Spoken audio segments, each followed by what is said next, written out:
प्रार्थना करेंगे। पिता परमेश्वर, प्रभु यीशु मसीह के पवित्र नाम में हम आपके पवित्र चरणों में आते हैं। पिता, धन्यवाद करते हैं आपकी दया, आपके अनुग्रह के लिए जो हमारे जीवन पर निरंतर बना रहता है। पिता, हम धन्यवाद करते हैं पिता कि आपने अपनी शांति से, अपने इत्मीनान से हमारे जीवनों को भरा है। पिता, हम आपके अनुग्रह को अपने जीवन में देखने पाते हैं। पिता, आपकी दया को अपने जीवन में देखने पाते हैं। पिता परमेश्वर, हमारी ज़िंदगी के लिए पिता परमेश्वर ये बहुमूल्य समय पिता परमेश्वर होता है जब हम आपके बेटे बेटियां एक साथ मिलकर आपके वचनों पर मनन चिंतन करते हैं। पिता परमेश्वर, हमारा आनंद है, हमारा सुख है पिता परमेश्वर, और हम इस पल का पिता परमेश्वर इंतज़ार करते हैं कि हम कब एक साथ मिलकर प्रभु आपके वचन को सीखें। पिता परमेश्वर, जबकि हम सब पिता परमेश्वर इस मंशा के साथ यहाँ पर इकट्ठा होते हैं कि प्रभु आप हमसे बातचीत करें, आप अपनी सामर्थ को प्रभु, अपनी समझ, अपने ज्ञान को हम पर प्रकट करें जो हमारे लिए आवश्यक है। पिता पिता परमेश्वर, हम प्रार्थना करते हैं प्रभु कि हर एक की आवश्यकता को आप बेहतर रीति से जानते हैं। पिता परमेश्वर, प्रार्थना करते हैं प्रभु कि हम सब के अनुसार पिता परमेश्वर हमारा वचन, हमारा भोजन हमको मिल सके। पिता परमेश्वर, जिसकी जैसी आवश्यकता है, जिसके जैसे जीवन में कार्य होना है पिता परमेश्वर, उन सारी बातों के लिए प्रभु हम आपका आवाहन करते हैं अपनी ज़िंदगियों में। पिता,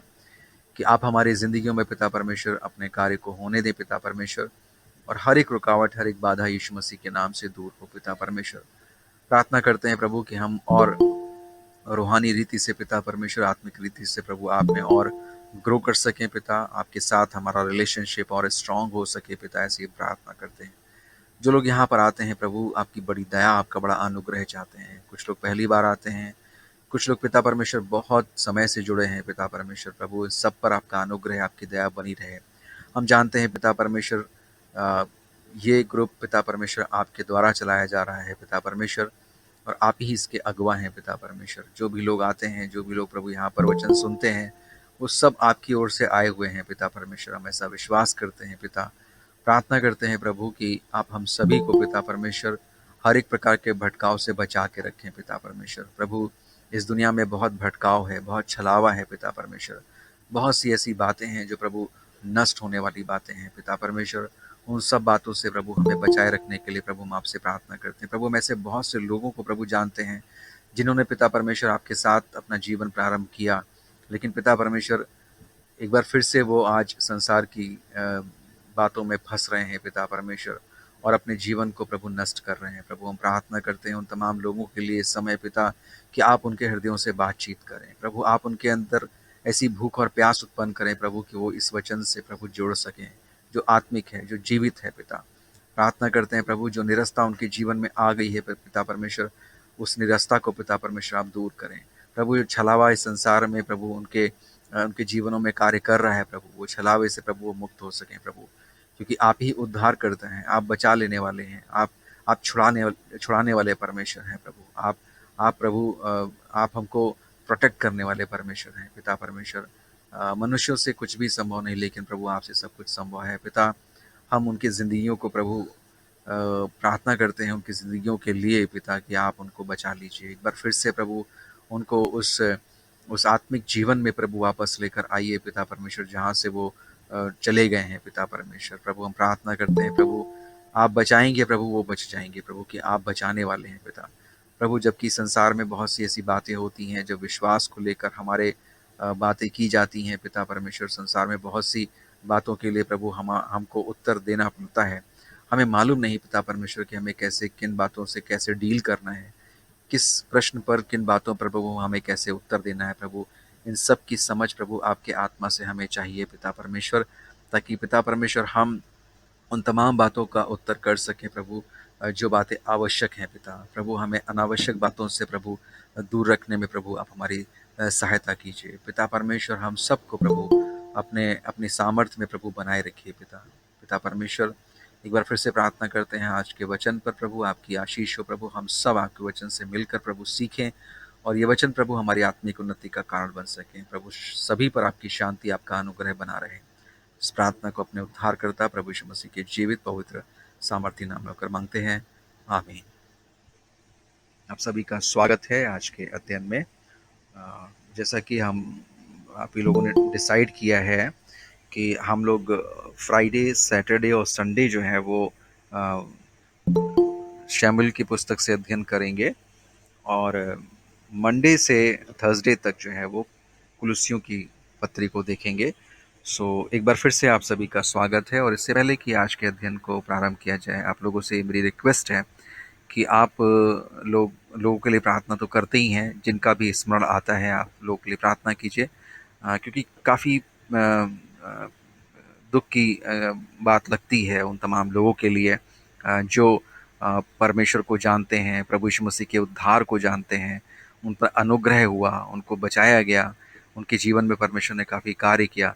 लेकिन आज जो भटकाव की स्पिरिट है, जो भटकाव की जो पावर है, वो लोगों के जीवन में बुरी तरह से कार्य कर रही है और मिलने वाला कुछ नहीं है, क्योंकि प्रभु आप जानते हैं कि जैसा कि यीशु मसीह कहते हैं कि तुम मुझसे अलग होकर कुछ नहीं कर सकते। और आप जब आप उनको देखते हैं कि जब वो इस बाड़े से निकल जाते हैं और दूसरे बाड़े में प्रवेश कर जाते हैं, तो उनका जीवन, उनकी सोच, उनका चाल चलन, उनका व्यवहार बहुत ज़्यादा अजीब सा हो जाता है, जो कि किसी भी रीति से जो है वो परमेश्वर को ग्रहण योग्य नहीं होता। सो हम सब उन लोगों के लिए प्रार्थना करें और स्पेशली अपने लिए भी प्रार्थना इस बात के लिए करें कि हमारे जो ज़िंदगी है वो किसी के लिए ठोकर का कारण ना हो। हम कैसा व्यवहार करें, हमें हमें कैसे अपने जीवन को जीना है, इन सब बात की जो समझ है, जो ज्ञान है, जो सामर्थ्य है, वो परमेश्वर से हमें मिलता रहे, क्योंकि हम उसी के सृजे हुए हैं, उसी में बने हैं और उसी से ही हम उत्पन्न हुए हैं। तो बेहतर है कि हम उसी के होकर रहें और इधर-उधर के विचारों से, इधर-उधर की बातों से जो भटकाने वाली हैं, जो बरगलाने वाली हैं, जो हमें फंसा देती हैं संसार की बातों में, हमारी शांति को, हमारे आनंद को, हमारे सुख को छीन लेती हैं, उन तमाम बातों से हम बचे रह सकें। हम बचे रहें, हमारा परिवार बचा रहे, हमारे आसपास के लोग बचे रहें और परमेश्वर से निरंतर प्रार्थना इस विषय पर भी करते रहिए कि कोई ना कोई ऐसा मौका परमेश्वर हमारे जीवन में दे, हमारी ज़िंदगियों में दे कि हम उन तमाम लोगों से बातचीत कर सकें परमेश्वर के विषय की, जो कि हमसे जो लोग मिलते हैं, जिनके आसपास, जिनके साथ हम उठते बैठते हैं। क्योंकि कई ये बहुत मुश्किल होता है कि हम और आप उनसे परमेश्वर के वचन के विषय में बातचीत करें। बहुत मुश्किल, बहुत ही ज़्यादा मुश्किल, क्योंकि हम दुनियावी बातें तो बहुत कुछ कर लेते हैं, बड़े आराम से कर लेते हैं। लेकिन जब परमेश्वर के वचन की बात आती है तो वहाँ पर बिना परमेश्वर की आत्मा की उपस्थिति के, जब तक दोनों को गाइडेंस ना हो, जब तक दोनों के साथ परमेश्वर की आत्मा ना हो, तो ना तो सुनना ही समझ में आएगा और ना बोलना ही कुछ समझ में आएगा। तो दोनों ही बातों में, बोलना और सुनना दोनों परमेश्वर की आत्मा से होने पाए, इसके लिए भी निरंतर प्रार्थना करते रहिए, क्योंकि हम सबको ये बात याद रखनी चाहिए कि हम हैं कि हम फल लाएं। हमको परमेश्वर ने जो ज़िंदगी दी है, जब परमेश्वर सुबह उठाता है तो चाहता है कि हम फलवंत हों, है ना? हम लोगों को परमेश्वर के राज्य में लेकर आएं। लेकिन कैसे, क्या करें, कैसे बातचीत करें, कैसे लोगों को परमेश्वर के विषय में बताएं, इन सब बातों के लिए आप निरंतर प्रार्थना करते रहिए। आपसे मेरी एक रिक्वेस्ट और भी है कि आप में से बहुत से लोग ऐसे हैं जो काफ़ी समय से परमेश्वर के वचन को जानते हैं, सीखते हैं। तो अपने तरीके से आप जो भी माध्यम चुन सकते हैं परमेश्वर के वचन को बताने का, आप उसको चूज़ करें। क्योंकि ज़रूरी है, मैंने मैंने जो परमेश्वर से सीखा, मुझे जो सामर्थ्य ज़्यादा मिलती है, जो समझ में आता है, जब हम सिखाते हैं, जब हम लोगों को बताना शुरू करते हैं, है ना? जब हम अध्ययन लोगों को कराना शुरू करते हैं और हम स्वयं इनिशिएटिव लेते हैं, तो हम बहुत कुछ सीखते हैं, क्योंकि हम एक तरीके से इनिशिएटिव लेकर के हम कहीं न कहीं कुछ लीडिंग पार्ट कर रहे हैं, हम लीडर की तरह से काम कर रहे हैं। लीडर समझते हैं आप? मैं ये नहीं कह रहा हूँ कि you are the boss, you are the leader, not leader the boss, but you are someone, the the the the person who is starting something, है ना? जो आप स्टार्ट कर रहे हैं, आप कुछ चीज़ों को बता रहे हैं, समझा रहे हैं, तो आप लोग को करना है, क्योंकि सीख रहे हैं ये तो अच्छा है, लेकिन जब सिखाते हैं तो और ग्रो करते हैं। जैसे आप, एक समय था जब आप पढ़ते थे, है ना? जब आप लोग पढ़ाई करते थे, वो एक समय था। जब आप पढ़ाते हैं तो ज़्यादा सीखते हैं।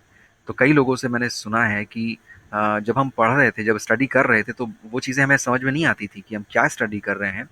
लेकिन आज हमें बहुत समझ में आता है जब हम लोगों को स्टडी कराते हैं, लोगों को जो हम बताते हैं। सो आप लोग कोई भी देखिए, परमेश्वर के लिए कुछ भी असंभव नहीं है, ठीक है? आप लोग की परिस्थितियाँ ऐसी हो सकती हैं, आप लोग कह सकते हैं कि आप लोग के पास बहुत एक्सक्यूज़ हो सकते हैं, बहुत सारे, बहुत ज़्यादा ऐसे जो बहुत जेन्युइन लगते हैं कि अरे हमसे तो नहीं होगा, हम कैसे करेंगे, हमारे साथ ये समस्या है, हमारे साथ वो समस्या है। लेकिन प्रार्थना कीजिए कि कोई तो ऐसा जो है वो मेरा तरीका हो, या जिसमें मैं परमेश्वर के लिए कार्य कर सकूं, है ना, परमेश्वर के कार्यों में परमेश्वर की महिमा के लिए कुछ कर सकूं। पिता परमेश्वर से रोज प्रार्थना करनी कि परमेश्वर मुझे क्या करना चाहिए। देखिए, रोटी पानी वो देगा। हमारा परमेश्वर बहुत धनी है, सारे ब्रह्मांड, सारी चीज़ों का रचने बनाने वाला परमेश्वर है। वो आपको रोटी पानी की कमी होने नहीं देगा। ठीक है, आपकी शरीर की जो आवश्यकताएं हैं वो उनको बेहतर रीति से जानता है, और उनको पूरा करने के लिए उसके पास जो है वो भरपूरी के साथ है। तो उसकी चिंता नहीं करना है। चिंता इस बात की करनी है कि कैसे पिता परमेश्वर हम आपके राज्य धार्मिकता की बातों को लोगों को बता सकें, क्योंकि जब आप बताएंगे तो लोग प्रश्न करेंगे। नम्रता का जो पाठ है वो बिल्कुल मत भूलिएगा। दीनता का पाठ बिल्कुल मत भूलिएगा। किसी चीज़ को आप इम्पोज नहीं कर रहे हैं, वरन नम्रता पूर्वक आप अपनी चीज़ों को, अपनी बातों को रख रहे हैं कि बहन, हम ये सोचते हैं, भाई हम ये सोचते हैं। तो जब आप नम्रता पूर्वक, प्रेम पूर्वक, दया पूर्वक बात करेंगे तो ऑफेंड करने की कोई वहाँ पर बात नहीं आती है ना। हम किसी को ऑफेंड नहीं कर रहे हैं, जाकर के किसी को ये नहीं बता रहे हैं कि तुम जो पूजा करते हो, तुम जो प्रार्थना करते हो, ये सब गलत है। सो वो बात नहीं करनी है। वो किसी भी लेवल पे हमें वो बात छूनी ही नहीं है कि आप ये काम गलत कर रहे हैं। हम क्या कर रहे हैं, हम क्या विश्वास करते हैं, वो दीनता और नम्रतापूर्वक बताना है। क्योंकि जब आप ये शुरू करते हैं, ये गलत है, आप ऐसा कर रहे हैं वो गलत है, आप ऐसा कर रहे हैं गलत है, तो फिर वो 100 गलतियाँ आप में निकालना प्रारंभ कर देगा। वो सब कुछ छूना ही नहीं है कि आप क्या कर रहे हैं। करना क्या है वो बताना है ना? क्या कर रहे हैं वो जानते हैं। सही क्या है, गलत क्या है वो जानते हैं। बस आपको थोड़ा-सा जो है परमेश्वर की आत्मा में ही सीखना है कि परमेश्वर का आत्मा क्या, कैसे जो है वो आपको गाइड करेगा, कैसे आपको बताएगा कि आपको कैसे बातचीत करनी है। तो ये कुछ बातें थी जो आपको बतानी थी। और जब आपको ये जो लिंक मिलता है, आप लोग आते हैं यहाँ पर, दूसरों को भी शेयर कीजिए। मैं आप लोगों से एक बात पूछना चाह रहा था कि ऐसी क्या कोई वजह है जो यहाँ पर लोगों को उतना इंटरेस्ट नहीं आता है? क्योंकि मैं देखता हूँ कि कई लोग आते हैं, कई लोग जुड़ते हैं, कुछ समय तक चलते हैं, उसके बाद फिर वो चले जाते हैं, फिर वापस नहीं आते। तो आप लोगों से मेरा कुछ ये पूछना था कि कुछ बात आप ऐसी यहाँ पर फ़ील करते हैं यहाँ पर आने के बाद, इस अध्ययन से जुड़ने के बाद, जो कुछ ठीक-ठाक नहीं है, या कुछ रिपेयरिंग की आवश्यकता है, या कुछ मॉडिफ़िकेशन की आवश्यकता है। अगर आपको लगता है कि कुछ चीज़ें बदलनी चाहिए, कुछ चीज़ें हमको इम्प्लीमेंट करनी चाहिए, कुछ चीज़ें हमें डिलीट करनी चाहिए, तो प्लीज़ आप बता दीजिए। आपको लगता है जैसे कि आप कुछ सुझाव देना चाहते हैं इस अध्ययन को लेकर, जैसे किसी से आपने शेयर किया लिंक और उसने आपसे बातचीत किया कि वो फिर दूसरी बार नहीं आया, फिर उसको क्या आपने पूछा, भाई क्या क्या वजह है आप नहीं आते हैं? तो कोई कारण अगर आपको किसी ने बताया हो कि भाई हम इस वजह से, हमें नहीं समझ में नहीं आता है, या इस तरह से बात करते हैं समझ में नहीं आता, तो अगर आप थोड़ा सहायता करेंगे तो हो सकता है कि इसको इम्प्रूव करने में, इसको और अच्छी तरीके से जो है हमें कंडक्ट करने में सहायता मिलेगी। तो ये सुझाव दे दीजिए, अगर आप लोग के पास कोई सुझाव है, या किसी ने आपसे कुछ कहा है इसके विषय में, तो आप ज़रूर बता दीजिए, ताकि उन चीज़ों को इम्प्लीमेंट किया जा सके जो की जा सकती हैं। तो ये समय आपके लिए है। Thank you very much. ठीक है, अगर नहीं कुछ बताना है तो कोई बात नहीं। सो हम लोग कुलुसियों की पुस्तक को देख रहे हैं यहाँ पर, आप लोग प्लीज़ निकाल लीजिए मेरे साथ। कुलुसियों की पुस्तक अगर मेरी जैसी बाइबल है तो आपको मिलेगा 276, पेज नंबर 276। कुलुसियों की पुस्तक से हम लोग देखेंगे। यहाँ पर जो भूमिका मेरे सामने लिखी है, थोड़ा सा बैकग्राउंड आप लोग को मिल जाएगा इसको देखने के बाद, पढ़ने के बाद। हाँ बताइए। जी जी सर बताइए। जैसे कि लिंक तो शेयर नहीं की, मतलब जो ज्वाइन होते हैं वो ज्वाइन होते हैं, मगर उनको समझ में नहीं आता है। ये मान लीजिए कि जैसे कि संसारिक लोगों को ये आत्मिक बातें जल्दी समझ में नहीं आती हैं, और जब वो आत्मा में बढ़ने लगते हैं तब ये सब बातें समझ में आती है। जैसे बहुत से लोगों को मैंने जैसे दिखाए वीडियो, जो मैं एक एक घंटा देख लेती हूँ और टाइम नहीं पता चलता है कि मैं एक घंटा का ही देख गई, मगर उनको अगर 5 मिनट भी अगर मैं कुछ दिखाना चाहती हूँ तो जैसे लगता है कि वो कुछ समझ ही नहीं रहे हैं, और जबकि बहुत साफ स्पष्ट शब्दों में बताया जा रहा है, मगर वो कहते हैं हमें ये सब समझ ही नहीं आता है। और जैसे मैं पड़ोस में रहती थी, जब मैं मकान बनवाती थी, तो वहाँ के बहुत से लोग हैं जो हिंदू रीति रिवाज के अनुसार अपना जीवन करते, पर जब मैं बाइबल पढ़ती थी, वचन पढ़ती थी, तो वो देखते थे मगर पूछते नहीं थे। और मैं, जैसे कि वो बोलते थे कि आप हिंदू होकर बाइबल पढ़ती हैं, तो मतलब जो भी आत्मा अगुवाई करती थी मैं बोलती थी तो वो सुनते थे। पर अगर मैं उनको कुछ बताना चाहती तो मैं प्रभु से कहती थी, प्रभु मैं किस रीति से इनको बताऊं ताकि ये इन बातों को समझ सके। पर शायद मेरे अंदर से अगुवाई नहीं होती थी। मगर धीरे धीरे धीरे करके कुछ कार्य प्रभु ने करना शुरू किया उनके दिनों में, और फिर वो प्रभु को समझने भी लगे। और फिर उन्होंने जैसे बहुत सी बातें मुझसे शेयर करी कि किस तरह से सब जैसे बाइबल में लिखा है, इस तरह से उन्होंने धीरे धीरे करके बातचीत करना शुरू किया। और फिर आके फिर उन्होंने कुछ समझना चालू किया। और फिर ऐसे वो पड़ोस में मेरे सामने रहती हैं, वो कुछ बीमार भी रही, तो हमने भी ऐसे गवाहियां शेयर करी। क्योंकि हम लोग अगर किसी से बात करते तो स्टार्ट गवाही से ही करते कि हम किस तरह से पहले थे, अब किस तरह से प्रभु में आए। तो जैसे पूछने लगते थे, सबसे पहले उनका जवाब होता था, तुम प्रभु में कैसे आई, है ना।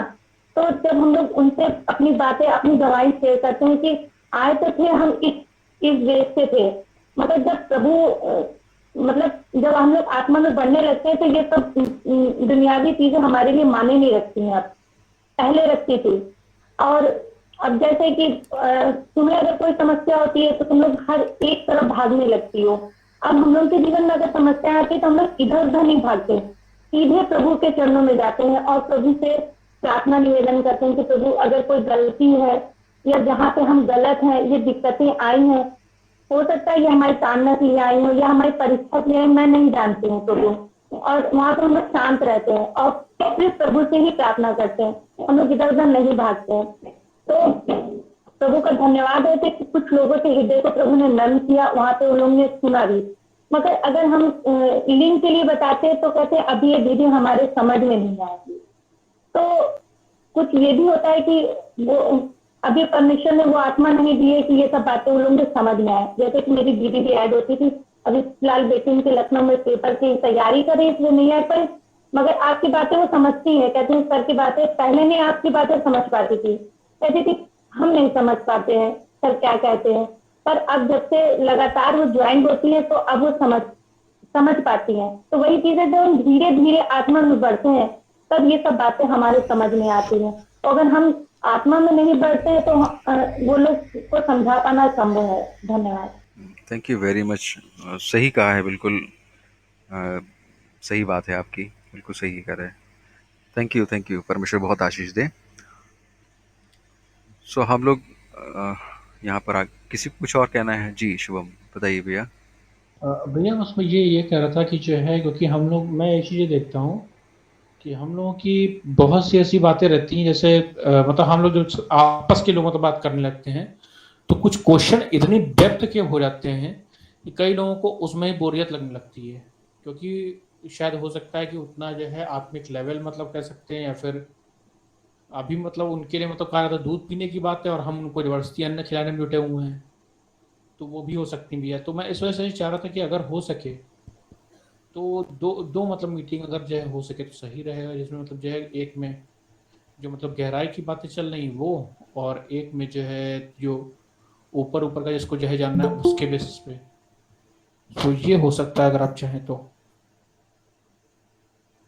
वो सभी लोगों की जैसी राय हो।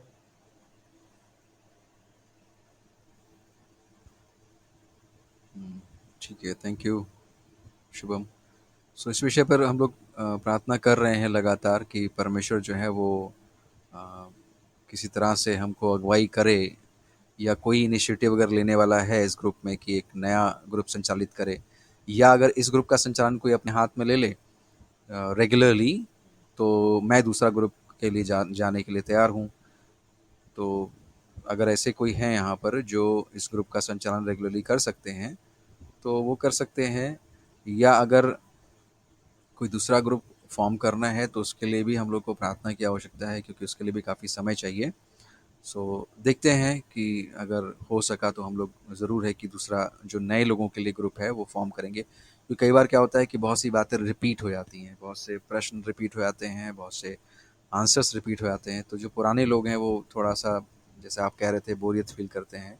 ये जो नए लोग हैं उनके लिए बहुत डिफ़िकल्ट हो जाता है। तो ये जो अ, मिक्सचर है ना, मिक्सिंग है, दिक्कत होती है। सो नए लोगों के लिए हम प्रार्थना आप लोग सब लोग से मेरा रिक्वेस्ट है, कीजिए। और मैंने पहले भी कहा था कि समय बता दीजिए कि किस समय पर हम लोग उस नए ग्रुप को जो है प्रार्थना का है वो कब किस समय शुरू किया जाए। क्योंकि अगर आप लोग समय बता देंगे तो अच्छा रहेगा कि कौन सा टाइम जो है वो बेस्ट रहेगा जिस समय लोग खाली रहते हैं। तो अगर आप मुझे टाइम भेज देंगे, मुझे व्हाट्सएप कर देंगे या ग्रुप में व्हाट्सएप कर देंगे तो हो सकता है कि हम प्रार्थना पूर्वक उसका प्रारंभ जो है कर सकें। ठीक है?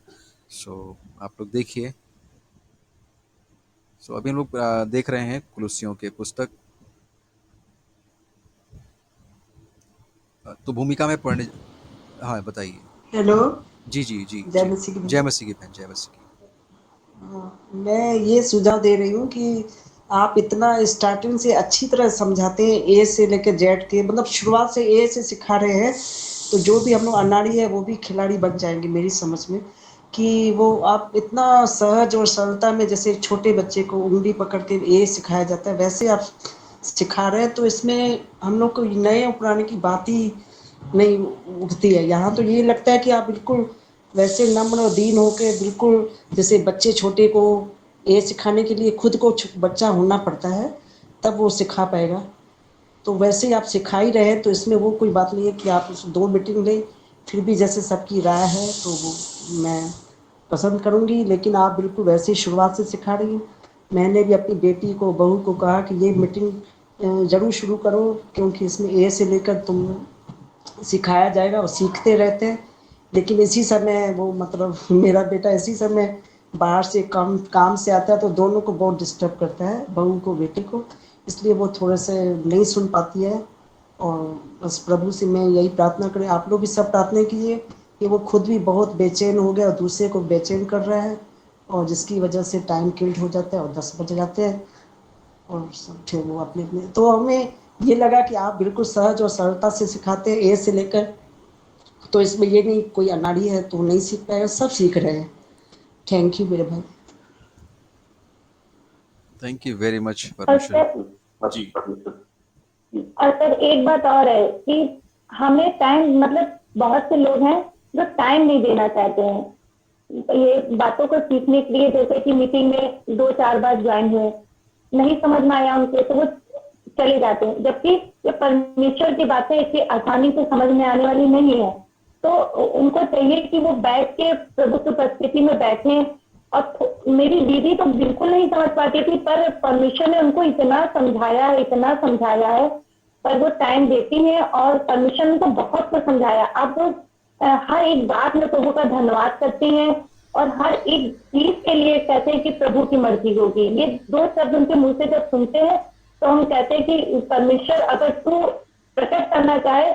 और मेरे जीजा तो इतने, मतलब हम आपको क्या बताएं कि आप अगर उनको देखेंगे तो कहेंगे कि इन्हें तो कुछ आता ही नहीं ना, मगर परमेश्वर की, मतलब बाइबल पढ़ते हैं और उसमें से निकाल निकाल के बहुत सी चीजें शेयर करते हैं, तो हमको बहुत अच्छा लगता है। हम कहते हैं इनको, तुम लोग कहते हो कम दिमाग से, जो परमेश्वर की बातें जान जाए वो कम दिमाग का नहीं होता है।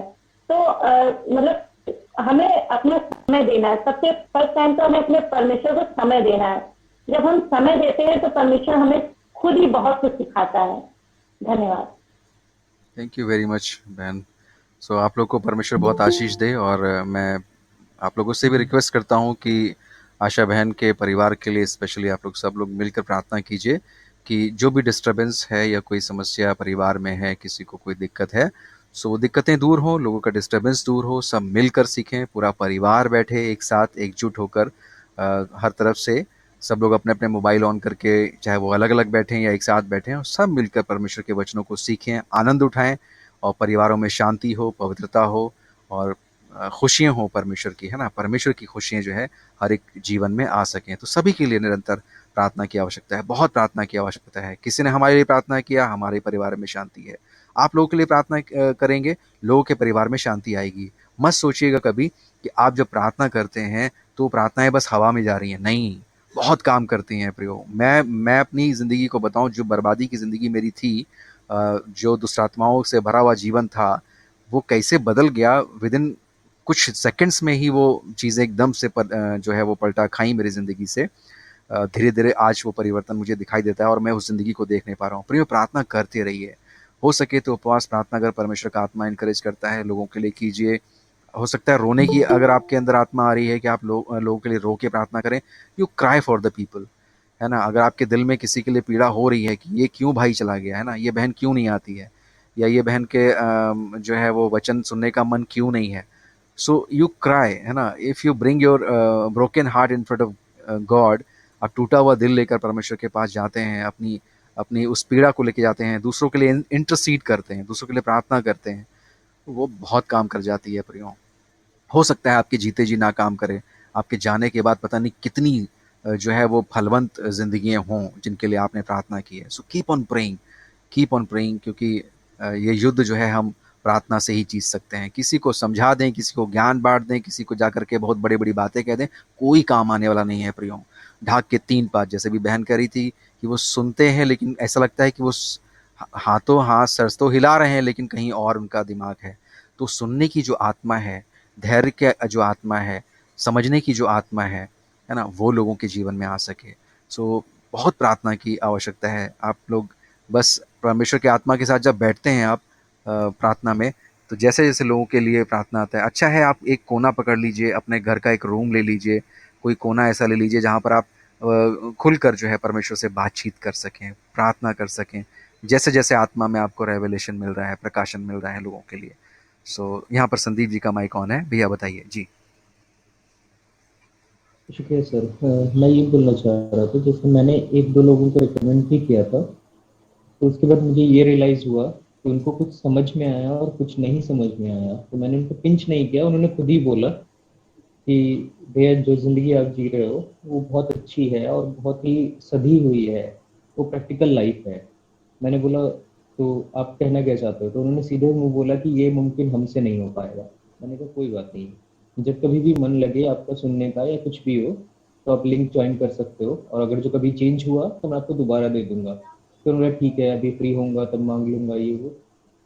मुझे ये समझ में आया कि उनको ये शब्द बर्दाश्त नहीं होते। एक एक पुरानी मुझे वो वर्स याद आई थी ना, जिसमें परमेश्वर बिल्कुल दूध का दूध और पानी का पानी कर देता है, बिल्कुल इंसान के पाप सामने खोल के दिखाता है। तो वो उनको जब नज़र आता है तो बहुत से लोग बर्दाश्त नहीं कर पाते हैं सर। वो सिर्फ़ हमारी प्रार्थनाओं के सिवा और कोई बचता नहीं है उनके लिए। कोई उपाय और कोई ज़रिया नहीं कि हाथ पकड़ के बिठा दें या किसी को दोबारा फ़ोन करके कहें कि आप मीटिंग जॉइन करो। इन सब से उनका उद्धार नहीं होने वाला। जब तक उन्हें इसकी मतलब इसकी ज़रूरत महसूस नहीं होगी, जब तक उनको इनके भाव समझ नहीं आएँगे, तब तक नहीं हम उनको बुला सकते सर। अभी उनको इस चीज़ की कोई ज़रूरत नहीं है। वो अपनी लाइफ़ में खुश हैं और उनको नहीं ऐसा लग रहा है कि अभी भागना है, तो बहुत मुश्किल हो जाता है। मैंने नोटिस किया है कि जिस भाई को मैंने बुलाया था वो मेरी ही कंपनी में जूनियर था। 2 दिन जॉइन किया, ही सेड दैट कि क्रिश्चियन लाइफ अच्छी होती है। मैंने कहा हम क्रिश्चियन लाइफ के अकॉर्डिंग नहीं, हम उनके थॉट्स के अकॉर्डिंग चलते हैं और जो रियल है उसके हिसाब से बहुत खुशी मिलती है। तो उसने बोला हाँ, मेरे भी 1-2 दोस्त हैं, अच्छे हैं। तो वो दोनों ही लोग जॉइन किए थे। एक दिन मैंने नोटिस किया, अगले दिन मैं ऑफ़िस में था, तो उसके बाद उनका मैसेज आया कि भैया यहाँ पे तो बहुत स्ट्रेट फॉरवर्ड बोलते हैं। मैंने कहा क्या बोला? तो बोल रहे हैं कि आपको सब कुछ एक्सेप्ट करना है और ऐसे जीना है और इन चीज़ों में नहीं पड़ना है। मैंने कहा वो तो क्लियर है, वो आपको तब छूटेंगे जब आप पूरी तरह से समझोगे। अभी आप 20 से जॉइन किए हो, कुछ टाइम दो। तो फिर उन्होंने बाद में भी सुना है शायद, लेकिन नो आइडिया कि कैसा रहा। लेकिन इनका सीधा बोलना था कि हमसे ये सब हो नहीं पाएगा इतना एकदम से, हम नहीं छोड़ पाएंगे अपनी ज़िंदगी में इतना करके। मैंने कहा कुछ छोड़ने की ज़रूरत नहीं है, बस टाइम निकाल के जॉइन किया करो, खुद ही समझ में आ जाएगा कब क्या छोड़ना है, क्या नहीं छोड़ना है, किस तरह से अपनी लाइफ में जीना है। तो उन्होंने ठीक है हम करेंगे, फिर उसके बाद से दोबारा नहीं है। तो मुझे ये फील हुआ कि वो अपनी जो बिजी लाइफ है, जो अभी ज़िंदगी जी रहे हैं, उसमें वो खुश हैं और उनको छोड़ के आना उनके लिए वो नहीं बनता अभी। तो इसलिए मैं प्रार्थना में रख के उनको छोड़ सकता हूँ और कुछ नहीं कर सकता सर, कुछ नहीं हो सकता ज़बरदस्ती। मैं उनको याद कर लेता हूँ जब भी मिलते हैं तो हँस के मिलते हैं, और मुझसे मिलने का तरीका ही उनका अलग होता है, बाकियों से उनका अपना रहता है। Hello. Hmm, hello. Thank you very much हाँ संदीप, जी। परमेश्वर बहुत आशीष दे। तो ये भी विचार आपका सही है, ऐसा ही होता है जी। हेलो। जी शुभम भैया बताइए। भैया मेरा जो है जैसा है कि मैं अगर सुनता हूँ किसी से कुछ, तो मैं जो है उसे बताने का मतलब नहीं करता हूँ कि जो है भाई कैसा लगा, क्या हुआ क्या नहीं। मैं हर बार जो सेंड करता हूँ हर एक को, लेकिन जो है मैं ये नहीं करता हूँ कि जो है कि आपको समझ में आया या नहीं आया। ज्वाइन है बंदा तो ठीक है, नहीं तो ठीक है। आत्मा अगुवाई करेगा, ज्वाइन करेगा, नहीं करेगा तो कोई बात नहीं। प्रभु ने जब जो है उसको करा होएगा तब जो है ज्वाइन करेगा वो। वचन सामने है, लिखा हुआ तेरी जो है आंखों के सामने है। अब अगर जो है हम अगर उसको जबरदस्ती कर रहे हैं तो that means we are forcing him. प्रभु ने अगर दे रखा है, भले ही जैसे हम लोग भी जानते हैं, आप भी बार बार कहते हैं कि जो है भले ही एक आया ना लौट करके बहुत है। वो 1 से 1 लाख का काम करवा लेगा, 1,000 का काम करवा लेगा, वो परमेश्वर है करवाने वाला है। तो ये चीज को लेकर के हमको नहीं सोचना है कि कितने ज्वाइन हो रहे हैं। वचन हमारे क्या हम जो बांट रहे हैं वो आत्मा के अनुरूप है या नहीं है, दैट इज इम्पोर्टेंट। और वो आत्मा जहां तक मतलब हम लोगों को सभी को मतलब जो है अगुवाई करता है, कोई बात ऐसी नहीं है जो आत्मा के अनुरूप ना हो। So that is enough, that's it. बस ये चीज है कि अगर चाहें तो जो है 2 ग्रुप बना सकते हैं, ताकि कुछ लोगों के जैसे ऊपर से निकलती गई बातें हैं भाई, मतलब हर एक को तो जो है सॉलिड फूड खिला नहीं सकते हैं, पहले दूध ही पिलाना पड़ेगा कोई बच्चा हो। So that is enough, that's it. धन्यवाद भैया। Thank you very much Shubham, परमेश्वर बहुत आशीष दे। सो आप लोग के सुझावों के लिए, आप लोग के जो विचार, जो एक्सपीरियंसेस हैं, उसके लिए मैं परमेश्वर का धन्यवाद करता हूँ। सो हम लोग इसी के साथ आगे बढ़ते हैं। कुलुस्सियों की पुस्तक निकाल लीजिए मेरे साथ, 276 पेज पे आपको मिल जाएगा अगर मेरी जैसी बाइबल है। कुलुस्सियों के नाम पौलुस प्रेरित की पत्री है यहाँ पर। कुलुस्से के नाम पौलुस प्रेरित की पत्री एशिया माइनर के कुलुस्से नामक नगर की कलीसिया को लिखी गई थी। तो ये जो पत्री है वो एक कुलुस्से की जो एक जगह है, कुलुस्से, जो कि इस समय तुर्की है, टर्की जिसे बोलते हैं। एशिया माइनर जो है वो टर्की है।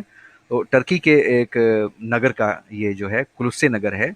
कुलुस्से नगर में वहाँ पर एक कलीसिया है, एक जगह है जहाँ पर कलीसिया है, और उस कलीसिया को पौलुस जी ने ये पत्री लिखी है, ठीक है, जो इफिसुस नगर के पूर्व में स्थित है। तो इसकी लोकेशन भी इन्होंने दे दी है कि जो इफिसुस नगर है उसके पूर्व में ये कलीसिया जो है स्थापित है। इस कलीसिया की स्थापना पौलुस ने नहीं की थी, परंतु यह उस क्षेत्र में स्थित थी जिसका उत्तरदायित्व पौलुस अपने कंधों पर अनुभव करता था। तो इस कलीसिया की जो स्थापना है, जो इस कलीसिया को बनाना है, यानी कि जो विश्वासी इस कलीसिया में पाए जाते हैं, वो बिगिनर्स जो है, वो इसका बिगिन जो है या प्रारंभ जो है पौलुस ने नहीं किया था, लेकिन वो जो है उसका जो उत्तरदायित्व है अपने कंधों पर महसूस करता था कि मुझे मेरी रिस्पॉन्सिबिलिटी इस कलीसिया के लिए बनती है। जैसा कि हम पौलुस को रोमी साम्राज्य के एक प्रांत अखाया की राजधानी इफिसुस से मसीह सेवकों को भेजते हुए पाते हैं, ठीक है। तो पौलुस जो है वो मसीह सेवकों को इफिसुस से जो है वो भेजते हुए हैं, अखाया की राजधानी इफिसुस से मसीह सेवकों को भेजते हुए पाते हैं। तो पौलुस जहाँ जहाँ जिन जिन क्षेत्रों के लिए अपनी जिम्मेदारी समझते हैं, वहाँ पर विश्वासियों को या लोगों को सुसमाचार सुनाने के लिए, या उनको स्ट्रेंथन करने के लिए, उनको स्ट्रॉन्ग करने के लिए, उनको गाइड करने के लिए लोगों को भेजते हैं। पौलुस को यह पता चला था कि कुलुस्से की कलीसिया में कुछ गलत शिक्षक थे जो इस बात पर जोर देते थे कि परमेश्वर को जानने और पूर्ण उद्धार प्राप्त करने के लिए एक व्यक्ति को कुछ विशेष आत्मिक प्रधानों और अधिकारियों की उपासना करना अनिवार्य था। तो यहाँ पर कुछ भ्रांत शिक्षा इस कलीसिया में प्रारंभ हो गई थी कि वहाँ पर कुछ ऐसे गलत शिक्षक आने लगे थे, कुछ ऐसी बातें बताने लग गए थे कि आत्मिक प्रधानों और अधिकारियों की उपासना करना अनिवार्य है। यानी कि जो पुराने लोग हैं, या जो पुराने क्या बोलते हैं उसको, जो सेवक रहे हैं, या जिनका अच्छा चरित्र रहा है, जिनको सेंट बना दिया गया, जिनको संत मान लिया गया, तो उनकी उपासना करना ज़रूरी है। क्योंकि उनकी उपासना जब आप करेंगे तो हो सकता है उनकी जो कुछ आशीष है या जो उनकी सामर्थ्य है उससे कुछ काम आपका बन जाए। तो इस तरीके की शिक्षा जो है, जिसको पौलुस जो है वो भ्रांत शिक्षा कहते हैं या गलत शिक्षा कहते हैं, वहाँ पर प्रारंभ हो चुकी थी। इसके साथ ही साथ ये शिक्षक कहते थे कि व्यक्ति को कुछ विशेष धर्म विधियों जैसे खतना को मानना, भोजन तथा अन्य बातों से संबंधित कठोर नियमों का पालन करना अनिवार्य है। यानी कि वो लोग कुछ-कुछ चीज़ें बता रहे थे कि भई खतना भी होना ही चाहिए, क्योंकि जब भाई यीशु मसीह का देखो खतना हुआ, यीशु मसीह यहूदी समाज से थे, तो ये खतना भी होना ज़रूरी है। कुछ भोजन की वस्तुओं से परे रहने की बात करते थे, तो कुछ नियमों की बात करते थे।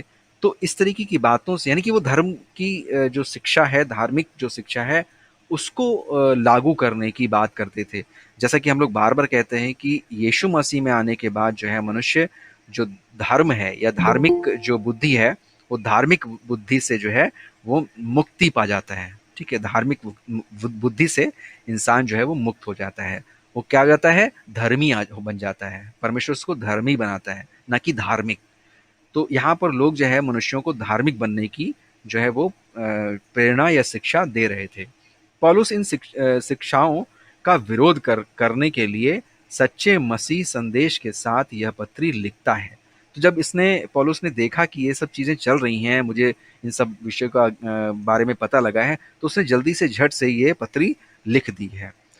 उसके उत्तर का मर्म यह है कि यीशु मसीह पूर्व उद्धार देने में समर्थ है। यीशु मसीह जो है पूर्ण उद्धार देने में जो है वो समर्थ है। यीशु मसीह की सामर्थ्य ही सब कुछ है। यीशु मसीह ही सब कुछ है।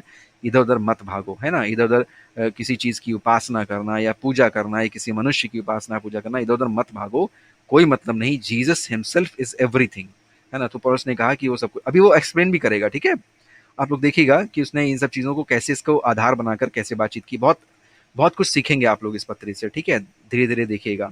और यह कि अन्य विश्वास और विधियाँ वास्तव में व्यक्ति को उससे दूर कर देती हैं। लेकिन जब आप किसी अन्य विश्वास में जाते हैं या अन्य विधि-विधानों में फँसते हैं, तो आप मसीह के अनुग्रह से या मसीह की सामर्थ्य से जो है वो दूर होते चले जाते हैं। ठीक है?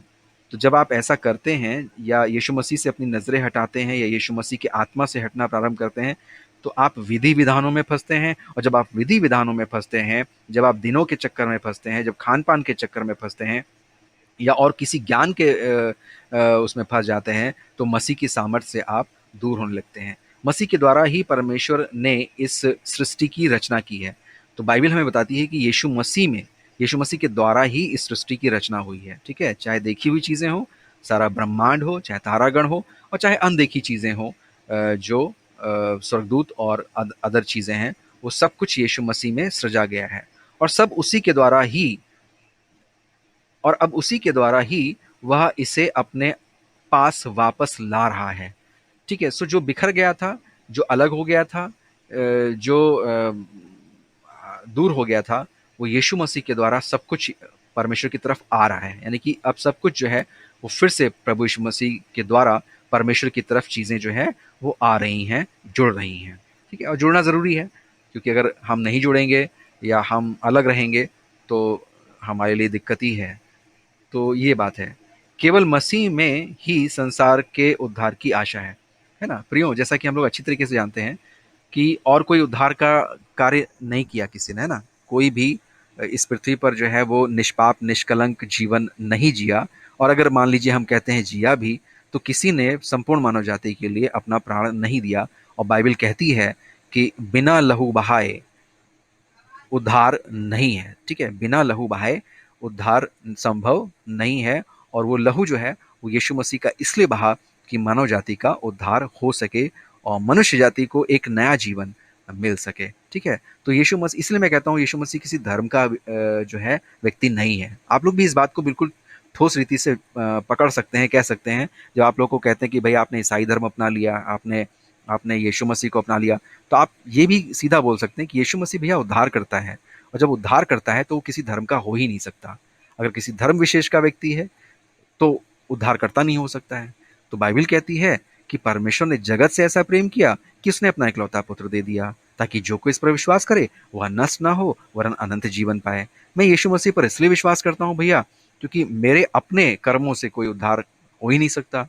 कोई मेरा रास्ता तो कुछ है ही नहीं कि जिसके द्वारा मैं परमेश्वर को ग्रहण योग्य हो जाऊं, क्योंकि मेरा स्वभाव ही इतना खराब है ना? आप अगर हम अपने जीवन को देखें तो क्या हमारी जिंदगी परमेश्वर को ग्रहण योग्य है?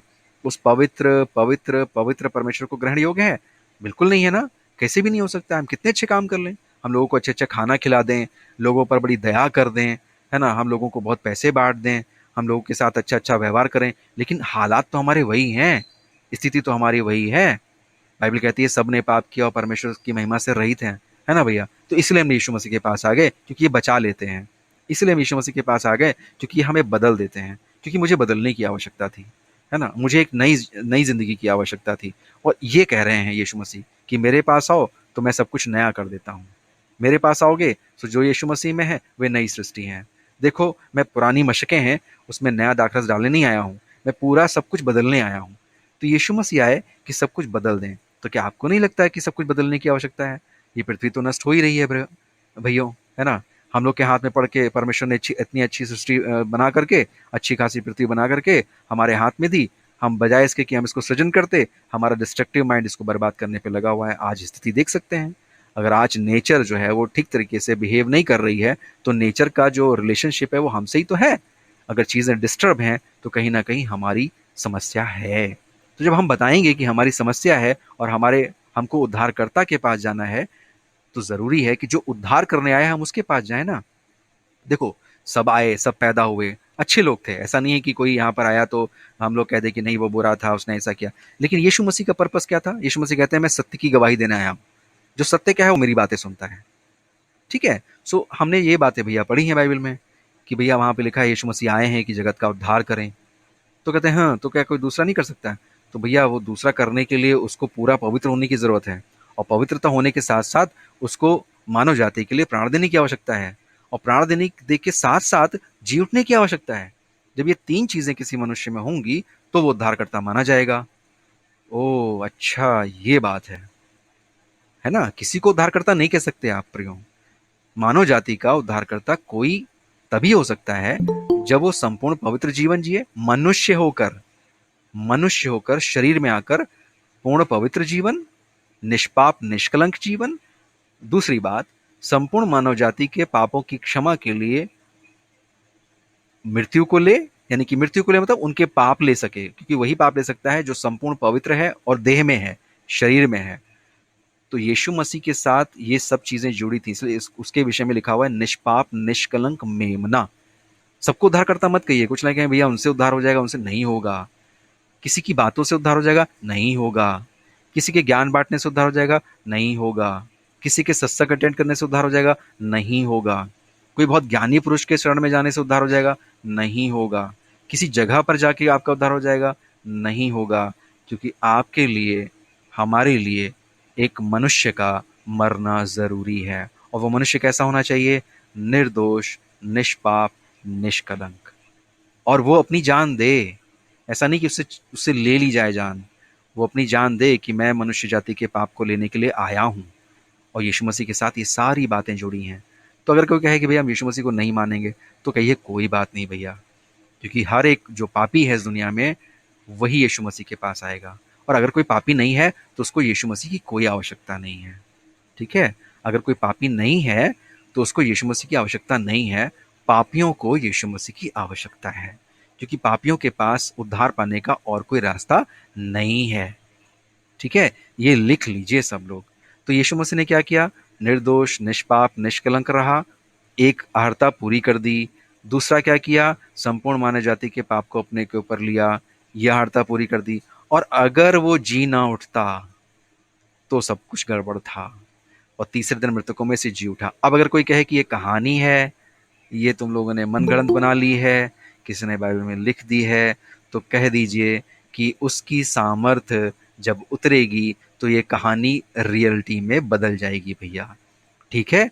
तुमको कहानी लग सकती है, मुझे कहानी लग सकती है, बहुतों को कहानी लग सकती है, लेकिन जब उसकी सामर्थ्य उतरेगी तो हम ये तीनों बातों को समझ पाएंगे। निर्दोष, निष्कलंक, निष्पाप, बलिदान और जी उठना। जब ये तीनों चीजें मेरी जिंदगी में होंगी तब तो कहोगे कि यीशु मसीह प्रभु है, तब तो मानोगे ना। तो ठीक है, मैं तुम्हारे लिए प्रार्थना करता हूँ और मैं अपने लिए भी प्रार्थना करता हूँ कि परमेश्वर इस निष्पाप, निष्कलंक, निर्दोष यीशु मसीह को मुझ पर और आप पर प्रकट करें। ये छोटा सा गॉस्पेल जो है, छोटा सा सुसमाचार दे दीजिए, है ना। छोटा सा सुसमाचार दे दीजिए, लोगों को समझ में आएगा तो समझ जाइए कि परमेश्वर का अनुग्रह उस पर है। और अगर नहीं समझ में आएगा तो हो सकता है अनुग्रह नहीं है, या थोड़े दिन के बाद वो फलवंत होगा, बीज तो डाल दिया, है ना, वो बीज बो दिया आपने। क्योंकि देखिए, कोई नहीं कह सकता कि यीशु मसीह की जरूरत नहीं है, और कोई इस पर लांछन लगा नहीं सकता। जैसे भी हमारे से एक भैया से बात हो रही थी कल, तो कह रहे थे कि यीशु मसीह पर कोई दोष लगा ही नहीं सकता, कोई दोष नहीं लगा सकता। वो आकर के बिल्कुल सही शिक्षा, सही ज्ञान, सही समझ दिया है, और आज भी कार्य कर रहा है। ऐसा नहीं है कि यीशु मसीह मर गया, खत्म हो गया, चला गया, नहीं, आज भी कार्य कर रहा है, अभी भी कार्य कर रहा है, आज भी जीवित है। सबसे बड़ी बात तो ये है कि यीशु मसीह आज भी जीवित है और आज भी कार्य कर रहा है। उसने वादा किया है कि मैं तुमको आत्मा भेजूंगा, मैं तुमको आत्मा दूंगा, और मेरी बातें और भी तुमको मुझे बतानी है, वो तुमको बताएगा पवित्र आत्मा। पौलुस को बताया, पौलुस के साथ साथ और लोगों को बताया, और आज हम लोग को भी बताया। परमेश्वर पवित्र आत्मा से बता रहा है, समझा रहा है, सुधार रहा है, सिखा रहा है, कर रहा है, नहीं कर रहा है सब, है ना। आप लोग गवाह हैं, आप लोग इस बात के गवाह हैं कि जो लोग यीशु मसीह के साथ चले आए हैं वो कितने बदल गए। कहाँ से शुरुआत हुई थी, कैसा घृणित जीवन था, है ना। बात बात पर लड़ाई झगड़ा, बात बात पर टेंशन, बात बात पर डिप्रेशन, बात बात पर क्रोध, है ना, विरोध, फूट, मतवालापन, है ना, गंदे विचार से भरा हुआ जिंदगी था। धीरे धीरे प्रभु ने बदला ना, है ना। अब अब उन चीजों के लिए कितना खराब लगता है अगर हम किसी को गलत बोल दें, है ना। जरा सा भी अगर हमसे पाप हो जाते हैं तो हमको परमेश्वर कैसी डांट लगाता है ना। कहता है तुम तो मेरे बच्चे हो, तुमको तो ऐसा करना उचित नहीं है ना। तुमको तो और लोगों को शिक्षा देनी है, तुमको तो और लोगों को लाना है हमारे पास, है ना। तो प्रियो, हम सबको परमेश्वर ने हमारे अपने परिवारों से चुना है, डिफरेंट डिफरेंट जगहों से चुना है। देखिए, आपने नहीं चुना प्रियो, आप चुन ही नहीं सकते, उसने आपको चुना है ना। आप प्यार नहीं करते, बाइबल कहती है तुमने प्यार किया तो क्या, पहले मैंने तुमसे प्यार किया है। परमेश्वर आपसे प्यार करता है। सबसे बड़ी बात कि हमारा पिता, इस ब्रह्मांड का सोचो रचयिता, इस पूरे ब्रह्मांड का मालिक, वो हम जैसे तुच्छ लोगों से, नीच लोगों से, घृणित लोगों से, श्रापित लोगों से प्यार करता है ना। कहता है माँ से भी ज्यादा प्यार करता हूं मैं तुमसे, ऐसे बोलता है। कहता है मैंने अपने बेटे को दिया है तुम्हारे लिए, मैंने अपने निज पुत्र को तुम्हारे लिए दिया है, मैं तुमसे प्यार करता हूं। ये है हमारा परमेश्वर जो हमसे प्यार करता है। क्यों दे दिया, ताकि हम उसके बेटे जैसे बन जाएं। यीशु मसीह क्यों आ गया, ताकि हम यीशु मसीह जैसे बन जाएं और हम सब परमेश्वर के ग्रहण योग्य संतानें बन जाएं, है ना। तो क्या क्या नहीं है यीशु मसीह में। कौन यीशु मसीह को ठुकराएगा, कौन है जो यीशु मसीह को नहीं मानेगा, है ना। जिसमें प्रेम की भरपूरी है, शांति की भरपूरी है, आनंद की भरपूरी, कुछ मांगता नहीं आपसे, दोष नहीं लगाता आप पर। वो कहता है मुझे गाली देते हो, मुझे अपशब्द कहते हो, मैं दोष नहीं लगाता, मैं बिल्कुल तुमसे कुछ नहीं कहता। लिखा है लोग उस पर गाली देते थे, है ना, धमकी देते थे, है ना। वो लिखा है गाली सुनकर गाली देता था और दुख उठाकर किसी को धमकी नहीं देता था। नहीं दिया उसने, उसके कपड़े छीन लिए, उसको उसके पर थूका गया, उसको मारा गया, उसको घसीटा गया, क्रूस पर चढ़ गया और बोलता है पिता इन्हें माफ कर दे। वो तो कहता है मैं माफ करने के लिए आया हूँ, मैं आया हूँ ताकि तुमको क्षमा दिलवा सकूं, मैं आया हूँ ताकि तुमको शुद्ध कर सकूं, मैं आया हूँ ताकि तुमको बचा सकूं, है ना। सो जब एक बार तुम इस घृणित संसार से बच गए हो, उसकी सामर्थ्य में आ गए हो, तो उसकी सामर्थ्य में बने रहना है, और खुद नहीं बने रहना है, ढूंढते रहना है कि किसको हम खोज लें, किसको प्राप्त कर लें, किसको यीशु मसीह में हम उसके सुसमाचार में ले आएं, ताकि जिंदगी बच जाएं। परिवारों में क्लेश है, कलह है ना। माँ बाप बर्बाद जा रहे हैं, बच्चे और बर्बाद जा रहे हैं, कोई समझाने वाला नहीं। एक भाई से मेरी आज बात हो रही थी फोन पे, तो कह रहे भैया बुरी हालत है, बुरी हालत है, कोई सुनने वाला नहीं, कोई सुधरने वाला नहीं, कोई सुधारने वाला नहीं, कोई समझने वाला नहीं।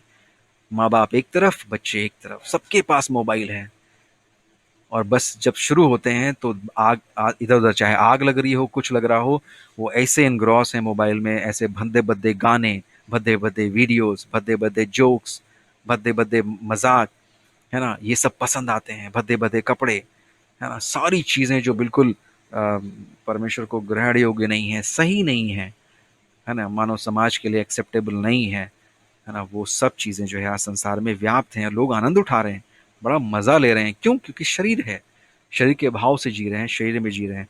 आत्मा के भाव में आएंगे तो वो मजे से मुक्त हो जाएंगे, तो उनका मजे का जो पॉइंट है वो दूसरा बन जाएगा।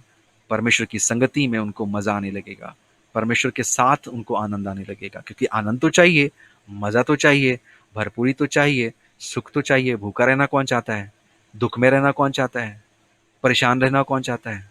सबको आनंद चाहिए, सबको सुख चाहिए, सबको जीवन चाहिए, और सच्चा सुख और जीवन और आनंद यीशु मसीह में संभव है। ठीक है, हम लोग पौलुस प्रेरित की पत्री को यहाँ पर स्टार्ट कर रहे हैं। कुलुसियों के नाम पत्री है, पहला पद, पहला अध्याय। पौलुस की ओर से, जो परमेश्वर की इच्छा से मसीह यीशु का प्रेरित है, और भाई तिमुथियुस की ओर से। तो यहाँ पर दो लोग इंक्लूड कर रहे हैं, एक तो पौलुस हैं और दूसरे तिमुथियुस हैं, जिनकी ओर से यह पत्री लिखी गई है, और कह रहे हैं परमेश्वर की इच्छा से मसीह यीशु का प्रेरित है। तो पौलुस कहते हैं कि परमेश्वर की इच्छा है कि मैं यीशु मसीह का प्रेरित बना हूं। ठीक है, और तिमुथियुस भी मेरे साथ है। मसीह में उन पवित्र और विश्वासी भाइयों के नाम जो कुलुस्से में रहते हैं, हमारे पिता परमेश्वर की ओर से तुम्हें अनुग्रह और शांति मिलती रहे, होती रहे। तो कहते हैं कि मसीह में उन पवित्र और विश्वासी भाइयों के नाम जो कुलुस्से में रहते हैं, है ना, पवित्र भाइयों के नाम, है ना, विश्वासी हैं, पवित्र हैं। किससे पवित्र हैं? यीशु मसीह के लहू से पवित्र हैं। पवित्र इसलिए नहीं है कि हम बहुत अच्छे हैं, हम फूल माला पहनते हैं, हम ऊंचे बैठते हैं, हम नहाते हैं सुबह सुबह 4 बजे, इसलिए पवित्र हैं। ना ना ना, हम कुछ लपेट करके बैठ जाते हैं, पवित्र ना। हम कुछ भी ऊपर से लगा लें, हम पवित्र नहीं हैं, जब तक कि यीशु मसीह का लहू हमें भीतर से ना धोए, है ना। लोग पवित्र दिखाने के लिए न जाने कैसे कैसे कपड़े पहनते हैं, न जाने कैसे कैसे तरीकों से अपने आप को सजाते संवारते हैं कि वो पवित्र दिखें, है ना। लेकिन परमेश्वर ने हम लोग को कभी भी ऐसे नहीं बोला कि तुम्हारे कपड़े सफ़ेद होने चाहिए, है ना। तुम्हारा जो कहते, तुम्हारा जो जो जो मनुष्यत्व है, जो छुपा हुआ मनुष्यत्व है, वो जो पवित्रता के साथ तुम्हारे विचार, तुम्हारी सोच, तुम्हारा चाल चलन, वो दिखना चाहिए। कपड़े सफ़ेद पहनने से नहीं, भीतर से मैं तुम्हें सफ़ेद करूँगा, तो तुम्हारी ज़िंदगी दिखनी चाहिए, तुम्हारी बातचीत, तुम्हारा जीवन जीने का तरीका सफ़ेद दिखना चाहिए, तुम्हारे जीवन से पवित्रता झलकनी चाहिए, न कि कपड़ों से, बाहरी रूप रंग से, है ना। तो हम लोग इसलिए कपड़ों पर बल नहीं देते हैं, हम लोग इसलिए कोई गेटअप पे बल नहीं देते कि भाई तुम्हारी दाढ़ी बड़ी होनी चाहिए, तुमको टोपी पहनना ज़रूरी है, तुम्हारी मूछें बड़ी होनी चाहिए, तुम्हारे पास मूछें नहीं होनी चाहिए, तुम्हारा ये गेटअप होना चाहिए। प्रभु यीशु मसीह की पहचान जो है मनुष्य के जीवन से है, उसकी दया, उसकी नम्रता, उसका जो गुण यीशु मसीह का है। जब यीशु मसीह का गुण आपके अंदर दिखने लगेगा, तो फिर बाहरी गेटअप की कोई ज़रूरत नहीं है, दिखावे की ज़रूरत नहीं है, कुछ ज़रूरत नहीं है, गुण ज़रूरी है।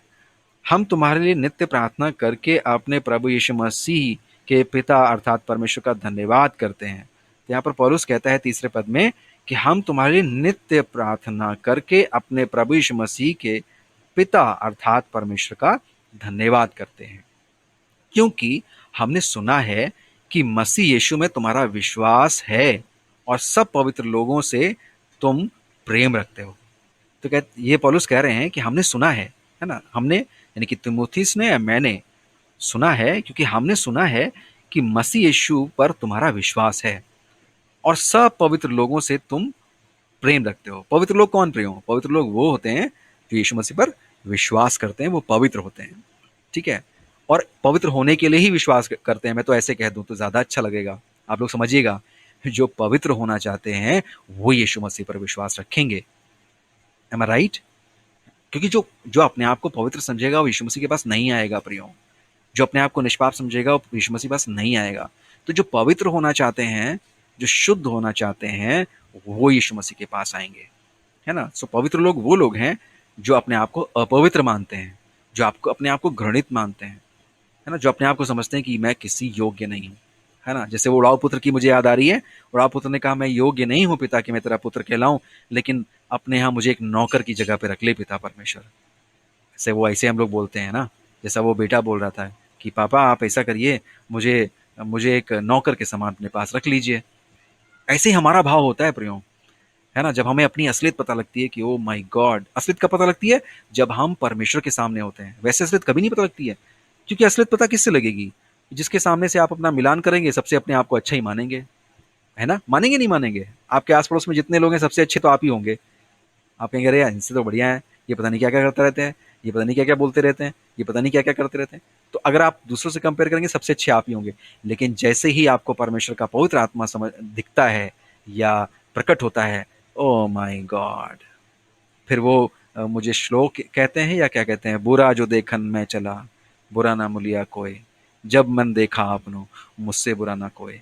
तो जब परमेश्वर का प्रकटीकरण होता है मनुष्य के जीवन, सॉरी भैया,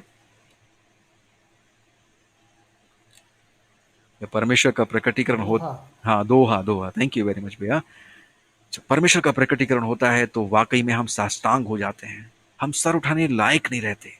प्रियो समझ लीजिए, जब परमेश्वर का प्रकटीकरण मनुष्य के जीवन में होता है तो हम सर उठाने के योग्य नहीं होते। बस हम जैसे साष्टांग समझते हैं आप, जमीन के ऊपर लेट जाना औंधे मुंह और पूरी तरह से अपने हाथ पैरों को फैला देना, ऐसी स्थिति आती है जब परमेश्वर का प्रकटीकरण हमारे जिंदगियों में, हमारे जीवन पर होता है ना। जैसे पतरस कहता है ना, मेरे पास से चला जा, मैं एक पापी मनुष्य हूं, है ना। जब यीशु मसीह दोबारा प्रकट होते हैं, कैसे कहता है, मेरे पास से चला जा क्योंकि मैं पापी हूं। तो हमारे पाप कब प्रकट होते हैं? जब ऐसे हर जगह जाते हैं लोग, है ना, न जाने कहाँ कहाँ घूम के आते हैं वैसे के वैसे। क्यों वैसे के वैसे रहते? क्योंकि पवित्र आत्मा प्रकट नहीं हुआ। जब पवित्र आत्मा मनुष्य के जीवन में उतरता है तो वही कहते हैं ना, साष्टांग हो जाता है, कहता है मैं तो जिंदा रहने लायक नहीं हूँ, मैं कहाँ मैं हूँ, देखो तो मेरी हालत क्या है ना। तब जाके वो कहता है आईना, जब आईना दिखता है, वैसे नहीं दिखाई देता संसार में, नहीं दिखाई देगा प्रियो, कभी नहीं दिखाई, किसी को नहीं दिखता है संसार में, कभी कंपेयर नहीं कर सकते। सो हम लोग ने 4 पद तक आज अध्ययन किया है प्रियो, बस यहीं तक करेंगे क्योंकि 1 मिनट रह गया है, अगर ज़्यादा करेंगे तो फिर बहुत ज़्यादा समय हो जाता है। सो सभी को परमेश्वर बहुत आशीष दे, बहुत आशीष दे, और सब लोग एक दूसरे के लिए खूब प्रार्थना कीजिए।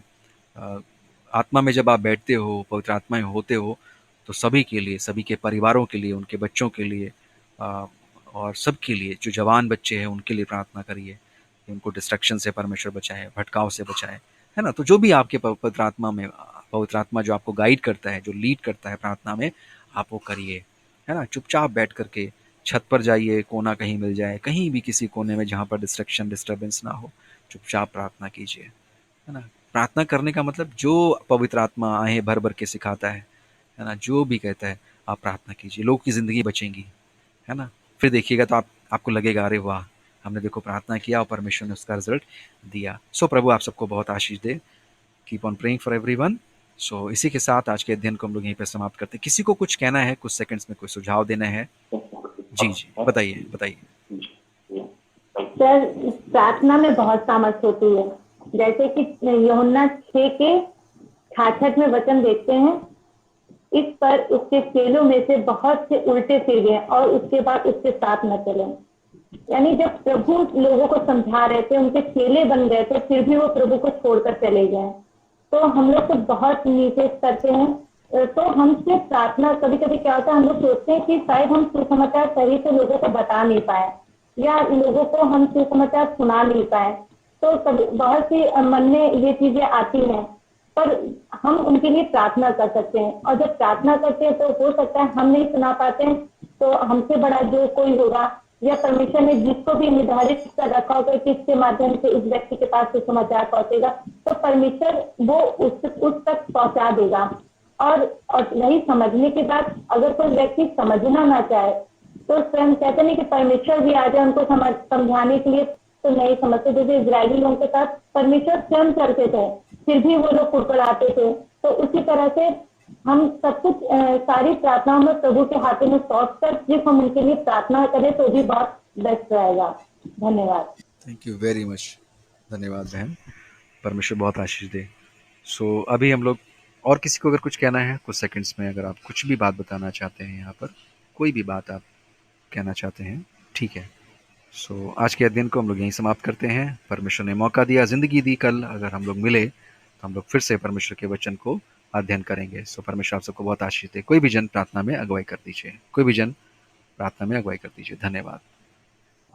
धन्यवाद पिता परमेश्वर, धन्यवाद करते हैं पिता परमेश्वर, आज इस सुंदर समय के लिए पिता परमेश्वर हम तेरा धन्यवाद करते हैं कि हम सब पिता परमेश्वर भाई बहन आपकी उपस्थिति में आए। पिता परमेश्वर प्रभु दया कर, हम सब पर अपना अनुग्रह कर पिता परमेश्वर, अनुग्रह भरा हाथ रखता कि पिता परमेश्वर हम सब पिता परमेश्वर लोगों के लिए प्रार्थना कर सके जो आज पिता परमेश्वर अंधकार में फंसे हुए हैं। पिता परमेश्वर बंधनों से नहीं छूट पा रहे हैं। पिता परमेश्वर किसी के बेटे पिता परमेश्वर छुड़ाना नहीं चाह रहे हैं, तो किसी के पति, पिता परमेश्वर उन सबको प्रभु तेरे हाथों में सौंपते हैं प्रभु। अगर तू चाहे तो बंदर हर एक घर से टूटने पाते हैं पिता परमेश्वर। प्रभु दया कर, हम सब पर अपना अनुग्रह भरा हाथ रख पिता परमेश्वर। और प्रभु आज बाहर से घर जो अंधकार में फंसे हुए हैं पिता परमेश्वर, उन पर अपनी ज्योति चमकाते, ताकि पिता परमेश्वर वो प्रकाश में आने पाए पिता परमेश्वर, और अपनी जिंदगी के अंधेरे को देख पाए पिता परमेश्वर। हाँ परम पिता परमेश्वर, हम सब पिता परमेश्वर तेरे चरणों में आते हैं और अपने सगे संबंधियों को पिता परमेश्वर, अपने भाई बंधुओं को पिता परमेश्वर, में पड़ोसियों को प्रभु तेरे हाथों में सौंपते हैं पिता परमेश्वर। उन सब पर अपना दया भरा हाथ रख पिता परमेश्वर, उन पर अपना अनुग्रह भरा हाथ रख पिता परमेश्वर, ताकि उनमें सच की आत्मा आए पिता परमेश्वर, और उस सब के द्वारा सब कुछ देखने पाए और सुनने पाए पिता परमेश्वर। हाँ प्रभु, शैतान नहीं चाहता है कि हम सब प्रभु तेरे राज में प्रवेश करने पाए पिता परमेश्वर। प्रभु मैं अपने हर एक कलीसिया के हर एक भाई बंधु को प्रभु तेरे हाथों में सौंपती हूँ पिता परमेश्वर। उनके अंदर, उनके परिवार में जो भी अंधकार की शक्तियां हैं पिता परमेश्वर, वो सब यीशु नासरी के नाम से दूर होने पाए पिता परमेश्वर। हमारे साथ दीदी के घर के लिए प्रार्थना करते हैं पिता परमेश्वर। जो भी मूर्ति है पिता परमेश्वर, उन सबको प्रभु आप निकालो पिता परमेश्वर, क्योंकि जब आप मार्ग बनाओगे तो कोई भी व्यक्ति उसको रोक नहीं पाएगा पिता परमेश्वर। हम तो बहुत अपना दिमाग लगाते हैं पिता परमेश्वर और उसके लिए रास्ता बनाते, पर प्रभु हम फेल होते हैं प्रभु।